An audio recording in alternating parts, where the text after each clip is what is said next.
देवभूमि समाचार में आपका स्वागत है। मैं हूं आपके साथ दीक्षा चौधरी। रुक करते हैं उत्तराखंड की खबरों का। सीएम पुष्कर सिंह धामी की अध्यक्षता में आयोजित कैबिनेट बैठक में कई अहम फैसले लिए गए।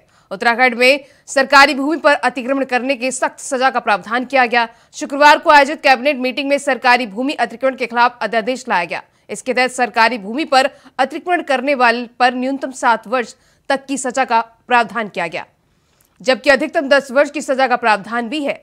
अतिक्रमणकारियों द्वारा कब्जाई जमीन के बाजार मूल्य के बराबर जुर्माना भी वसूला जाएगा। इसके साथ ही अतिक्रमण करने के लिए उकसाने वाले के खिलाफ भी सख्त सजा का प्रावधान किया गया है। तो देहरादून में धामी कैबिनेट की बैठक हुई। कैबिनेट की बैठक में कई प्रस्तावों पर अहम मुद्दों पर यह बैठक हुई। बैठक अध्यक्षता सीएम पुष्कर सिंह धामी ने की। तो कैबिनेट बैठक में अहम प्रस्तावों पर मोहर लगी। आपको बता दें, पीपी मोड में होगा 3 परिवहन का विस्तार। विद्यालय शिक्षा विभाग में 2364 पदों के पोर्ट को लेकर नगर और ग्राम नियोजन विभाग के ढांचा को मंजूरी दी गई है। अत्यंत और निःशुल्क 3 सिलेंडर देने और रिफिल करने के फैसले को भी बढ़ाया गया है। ग्राम पंचायत अधिकारियों के उधम सिंह नगर के पद भी बढ़ाए गए हैं। वित्त विभाग का मामला बचत विभाग के कर्मियों को कलेक्टर में समायोजित किया जाएगा। कैबिनेट में अहम प्रस्ताव में ये मोहर लगी है। वित्त विभाग में 1 टाइम सेटलमेंट के लिए भी कहा गया है। वित्त विभाग में कैश मैनेजमेंट सेल बनाया गया है। 11 पदों की मंजूरी लगी है। इसके साथ ही कैबिनेट बैठक में अहम प्रस्ताव पर्यटन विभाग के मुख्यालय को लिए चर्चा हुई है। तो अहम प्रस्तावों पर यह बैठक में मोहर लगी है। पीपीए मोड में होगा 3 परिवहन विभाग की नियमावली में संशोधन।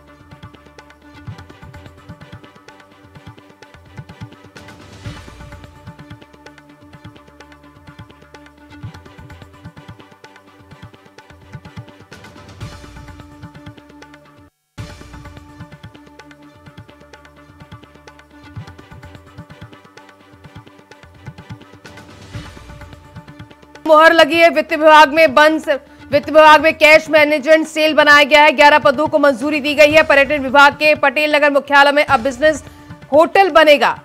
जॉर्ज एवरेस्ट में यूरो स्पोर्ट्स गतिविधि को मंजूरी दी गई है। तो कैबिनेट की बैठक में अहम प्रस्ताव पर मोहर लगी है। आपको बता दें, कैबिनेट बैठक में कई प्रस्तावों पर मोहर लगी है। विद्यालय शिक्षा विभाग में 2364 पदों के पोस्ट को लेकर भी ये प्रस्ताव पे मोहर लगी है। नगर और ग्राम पंचायत को अत्यधिक को निःशुल्क 3 सिलेंडर देने और रिफिल करने के फैसले को 1 साल बढ़ाया गया है।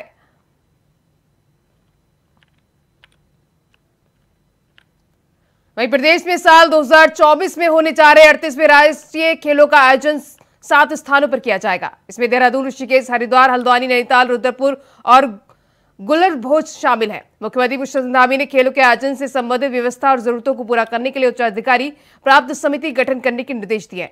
ये समिति आयोजन से संबंधित त्वरित निर्णय लेने के लिए अधिकृत होगी। मुख्यमंत्री ने राष्ट्रीय खेलों में राज्य के परंपरागत खेलों को भी शामिल करने के निर्देश दिए हैं।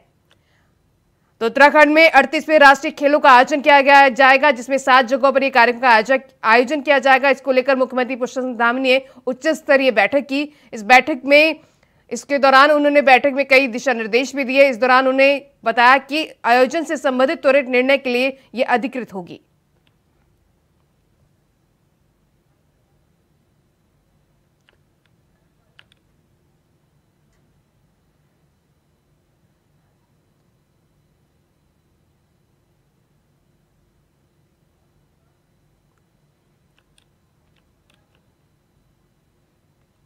वहीं उत्तराखंड में यूसीसी को लेकर छिड़ी बहस के बीच अब भाजपा प्रदेश प्रवक्ता सुरेश जोशी ने भी संगठन की तरफ से सफाई देते हुए कहा कि अगर जनता ने यूसीसी के मुद्दे पर भाजपा की सरकार को चुना है तो ये स्पष्ट है कि सरकार विधिक राय और परीक्षण के बाद राज्य में यूसीसी कानून लागू करेगी। बीजेपी प्रदेश प्रवक्ता ने कहा कि चुनाव से पहले जो वादा किया था उस वायदे पर जनता ने भी मुहर लगाई है और राज्य में भाजपा की सरकार चुनी है, तो अब इस विषय पर किसी को शंका नहीं होनी चाहिए। तो यूसीसी पर बोले हैं बीजेपी प्रदेश प्रवक्ता। उन्होंने कहा है कि सुरेश जोशी का बयान सामने आया। उन्होंने कहा सरकार राय और परीक्षण के कानून लागू करेगी। आप सब लोगों को ध्यान होगा, जब हम 2022 चुनाव में गए थे, हमने चुनाव के अपने घोषणा पत्र में बहुत स्पष्ट रूप से कहा था कि भारतीय जनता पार्टी की अगर सरकार प्रदेश के अंदर बनती है तो हम यूनिफॉर्म सिविल कोड लागू करेंगे, यूसीसी लागू करेंगे। ये हमने अपने घोषणा पत्र में कहा था। अब इसमें कोई किसी को शंका नहीं रहनी चाहिए कि उत्तराखंड की जनता ने स्पष्ट बहुमत 47 विधायकों का जनादेश जब भारतीय जनता पार्टी को दिया, तो इसका मतलब यह है कि भाई उत्तराखंड की जनता, उत्तराखंड के लोग, उत्तराखंड के नागरिक पुष्कर सिंह धामी जी के उस घोषणा पत्र को, उस वाक्य को मानते हैं और उसी के आधार पर हमको जनमत यहाँ पर मिला है, यहाँ पर हमारी सरकार बनी है। आगामी लोकसभा चुनावों को देखते हुए बीजेपी अपने वरिष्ठ नेताओं को संगठन और सरकार दोनों में अहम जिम्मेदारियां देने की तैयारी कर रही है। पार्टी की जानकारी के माने तो पूर्व मुख्यमंत्री त्रिवेंद्र सिंह रावत, पूर्व प्रदेश अध्यक्ष मदन कौशिक, पूर्व मुख्यमंत्री विजय बहुगुणा समेत कई वरिष्ठ नेताओं को राष्ट्रीय स्तर पर संगठन की अहम जिम्मेदारी मिल सकती है। पार्टी के प्रदेश प्रवक्ता विपिन कांथोला की माने तो जब भी संगठन में नेताओं की जिम्मेदारी तय होती है तो पार्टी हर कार्यकर्ता अपनी जिम्मेदारी का अहम रोल अदा करता है। पार्टी के प्रदेश प्रवक्ता ने कहा कि आने वाला समय चुनाव का है, ऐसे में नेताओं की उपयोगिता देते हुए संगठन में कुछ दायित्वों में फेरबदल हो सकता है। तो आगामी लोकसभा चुनाव को लेकर बीजेपी ने तैयारी कर ली है। हमारी वर्किंग करने का तरीका अलग है।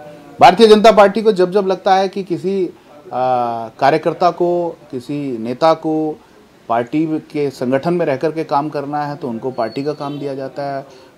पार्टी को लगता है कि ये सरकार में बेहतर काम कर सकते हैं, सरकार में बेहतर ढंग से और अच्छा काम कर सकते हैं तो सरकार में उनको दायित्व दिया जाता है। जब जब भारतीय जनता पार्टी के कार्यकर्ता की उपयोगिता पार्टी को जहां जहां लगती है, निश्चित रूप से वहां पर उसको काम करने के लिए कहा जाता है। मानसून की दस्तक के चलते मौसम विभाग ने एक बार फिर प्रदेश भर के लिए पूर्वानुमान जारी किया है।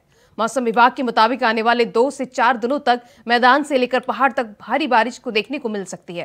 खासकर 10 से 12 जुलाई को पूरे प्रदेश भर में भारी बारिश को देखते हुए मौसम विभाग ने ऑरेंज अलर्ट जारी किया है। मौसम विभाग के निदेशक विक्रम सिंह ने कहा कि पर्वतीय जिलों में चाहे कुमाऊं हो या गढ़वाल क्षेत्र से सटे हुए इन जिलों में आने वाले कुछ दिन भारी बारिश की अंदेशा है।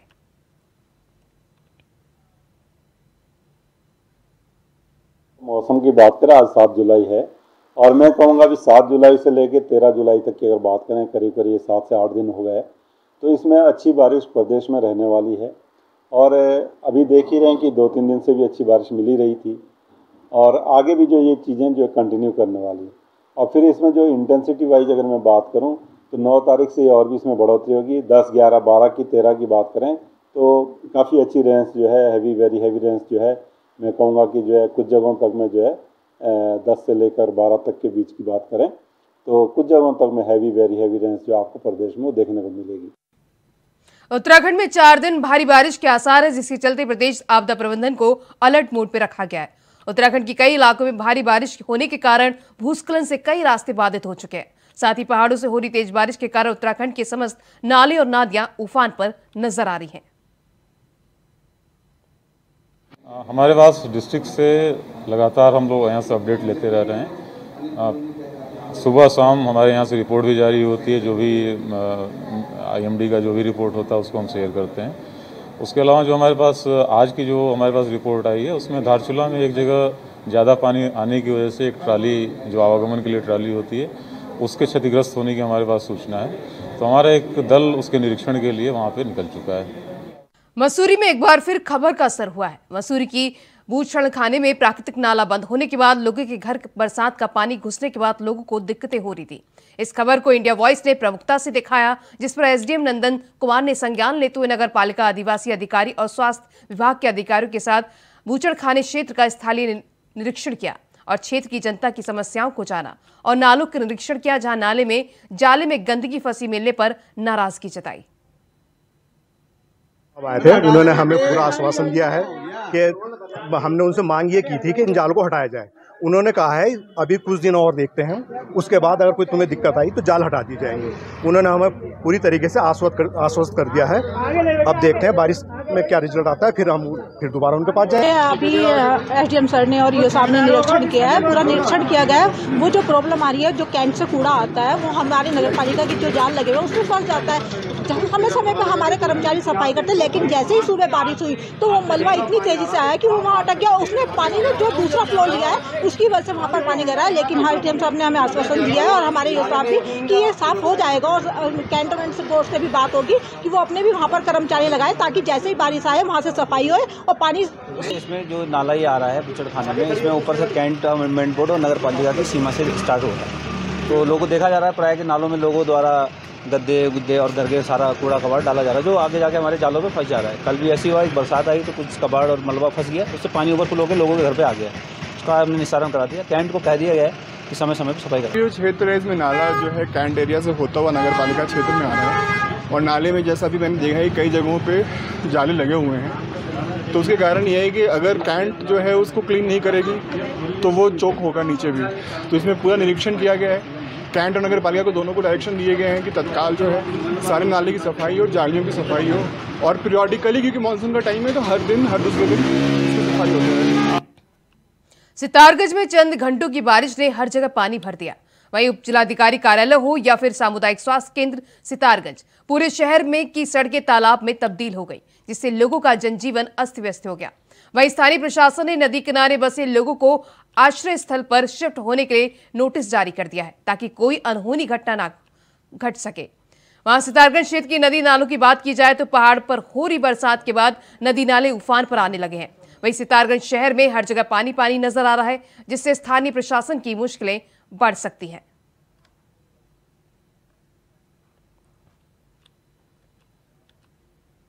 उत्तराखंड के पहाड़ी इलाके में लगातार बारिश के चलते मैदानी इलाकों में बहने वाली नदियां और बरसाती नालों का जल स्तर बढ़ गया है। तो वहीं हल्द्वानी के चोरगालिया क्षेत्र में बहने वाला नाला उफान पर है, जहां एक कार चालक कार के साथ फंस गया। बता दें कि ज्यादा पानी होने की वजह से कार बंद हो गई, जिसके बाद स्थानीय लोगों की मदद से चालक को सुरक्षित बाहर निकाल लिया गया, लेकिन कार नाले में बह गई। बताया जा रहा है कि पुलिस द्वारा यातायात पूर्ण रूप से बंद कर दिया गया है। जलस्तर कम होने के बाद ही यातायात शुरू किया जाएगा।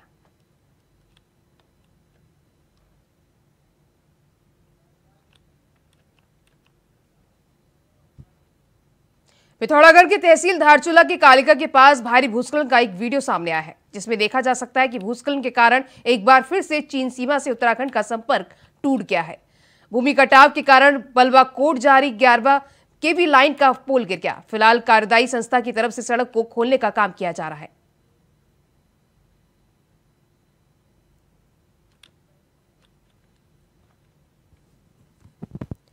तो कालिका के पास भूस्खलन का एक वीडियो सोशल मीडिया पर वायरल हुआ है, जिस वीडियो में देखा जा सकता है कि चीन से संपर्क टूट गया है। चीन सीमा से संपर्क टूटे, भूमि कटाव के कारण यह संपर्क टूट गया है। सड़क खोलने में लगातार प्रशासन जुटा हुआ है।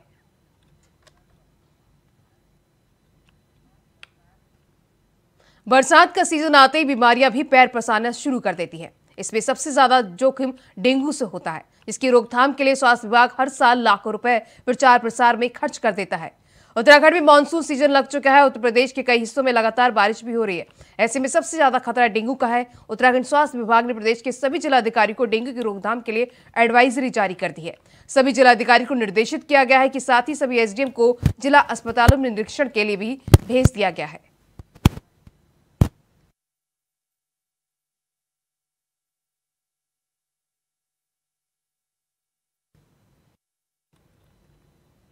देखिए, इस संबंध में सभी जिलाधिकारियों को निर्देशित किया जा चुका है कि जिलाधिकारीगण एसडीएम्स को डिप्यूट करें और जितने भी हॉस्पिटल्स हैं वहाँ पे जो पेशेंट्स एडमिटेड हैं या जो डेंगू आइसोलेशन वार्ड्स हैं उसका औचक निरीक्षण कर लें और उपचार इत्यादि कैसे चल रहा है इसका भी एक मौका मुआयना कर लें।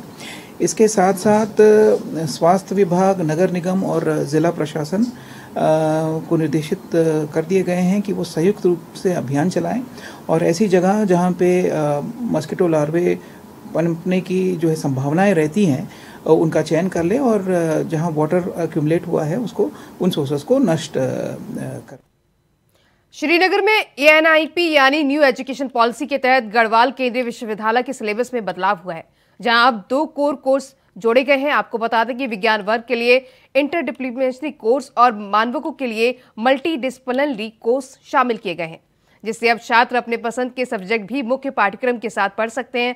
साथ ही अब छात्रों को अपने पूरे कोर्स के दौरान गढ़वाली या फार्क कल्चर के बारे में पढ़ना भी आवश्यक होगा। तो वहीं नई शिक्षा नीति को 3 साल पूरे होने पर गढ़वाल के केंद्रीय विश्वविद्यालय के जरिए ज्वाइंट कॉन्फ्रेंस का आयोजन किया गया।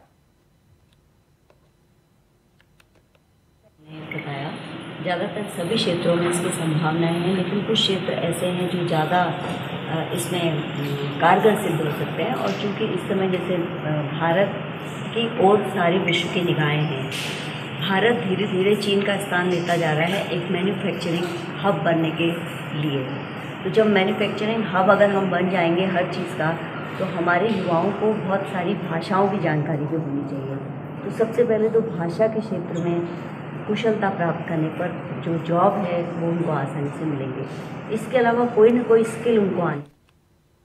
कावड़ मेले को यादगार और सुरक्षित बनाने के लिए हरिद्वार पुलिस प्रशासन कई पहल की जा रही है। इसी पहल के तहत पुलिस ने शंकराचार्य चौक पर एक सेल्फी पॉइंट का निर्माण किया है। बता दें कि सेल्फी पॉइंट पर एसएसपी अजय सिंह भी अपनी धर्मपत्नी और अन्य ऑफिसर के साथ पहुंचे और उन्होंने वहां पर सेल्फी ली। साथ ही कावड़ियों के साथ भी फोटो खिंचवाकर उनका उत्साह बढ़ाया। इस दौरान एसएसपी ने कहा कि जिस तरीके से लाखों कावड़ियां यहां पर कावड़ लेकर आ रहे हैं, ऐसे में पैदल कावड़ियों के लिए यहां पर एक सेल्फी पॉइंट बनाया गया है ताकि कावड़ मेले से जुड़ी उनकी यादें रहें। ये सेल्फी पॉइंट हमारा छोटा सा प्रयास है जिसे कावड़ियां पसंद भी कर रहे हैं। लाखों श्रद्धा देख रहे हैं आप, जिस तरह से लाखों कावड़िया यहाँ पर डाक कावड़ लेकर जा रहे हो या पैदल कावड़ से जा रहे हो, तो पैदल कावड़ियों के लिए एक सेल्फी पॉइंट है। यहाँ पर एक सेल्फी पॉइंट बनाया जिससे अगर वो वहाँ फोटो खिंचा के जाते हैं, तुमको आगे अपने जीवन में जब उस फोटोग्राफ को देखे तुमको ये पल भी याद रहे। इसलिए हरिद्वार पुलिस द्वारा एक छोटा सा सेल्फी पॉइंट बनाया गया, जिसके पीछे आप देख रहे हैं शिव जी की जो है मूर्ति। तो हर चीज उनको एक ऐसा पॉइंट मिले जहाँ पर उस फोटो को हमेशा याद रखें, चूंकि उनके लिए कि कांवड़ यात्रा एक जीवन भर का अनमोल पल है। तो इसी तरह यादों को हम कहीं ना कहीं एक एडिशन दे रहे हैं कि वो अच्छे से अच्छे जाएं और अपने गंतव्य को पहुंचे।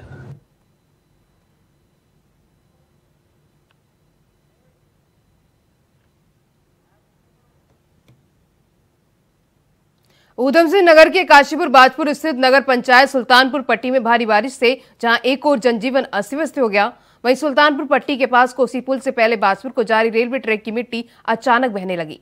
पानी के तेज बहाव के कारण मिट्टी के हट जाने से अब रेलवे ट्रैक पर भी भारी संकट आ गया है। ऐसे में स्थानीय ग्रामीणों में भी दहशत का माहौल हो गया है। साथ ही स्थानीय ग्रामीणों की भी भीड़ लग गई और अभी भी तेज बरसात के आसार बने हुए हैं, जिसके चलते खतरा और भी बढ़ सकता है।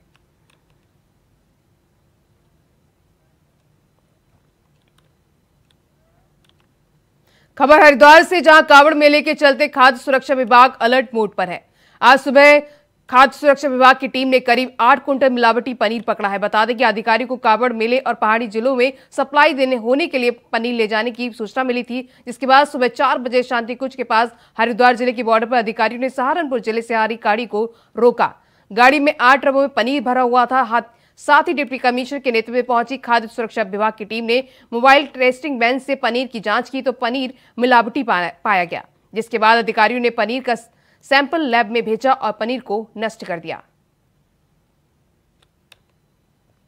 हमने ड्राइव चलाया था, उसमें कुछ हमारे पास विजिलेंस की तरफ से और हमारे डिपार्टमेंट की तरफ से हमारे पास कुछ इनपुट थे कि जो बाहर से मिलावटी, जिसे हम कह सकते हैं खाद्य पदार्थ आ रहा था, उसको हमने जांच में पकड़ा है और हमारी मोबाइल टेस्टिंग वैन के द्वारा उसकी मौके पर ही जांच की गई, जो हमें मानकों के अनुरूप नहीं मिला। उसके खिलाफ हम जो है अग्रिम कार्रवाई कर रहे हैं और साथ ही जिस हिसाब से हमारे पास मोबाइल टेस्टिंग वैन से उसकी जांच में हमारे पास कुछ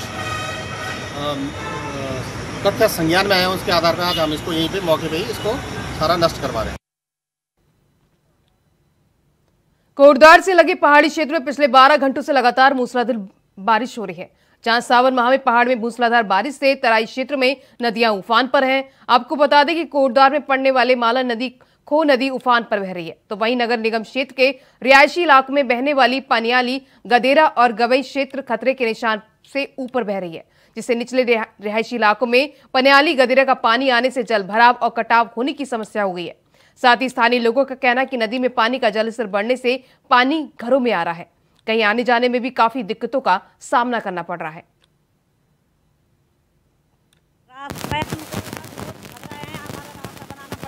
जरूर बनाना पड़ेगा।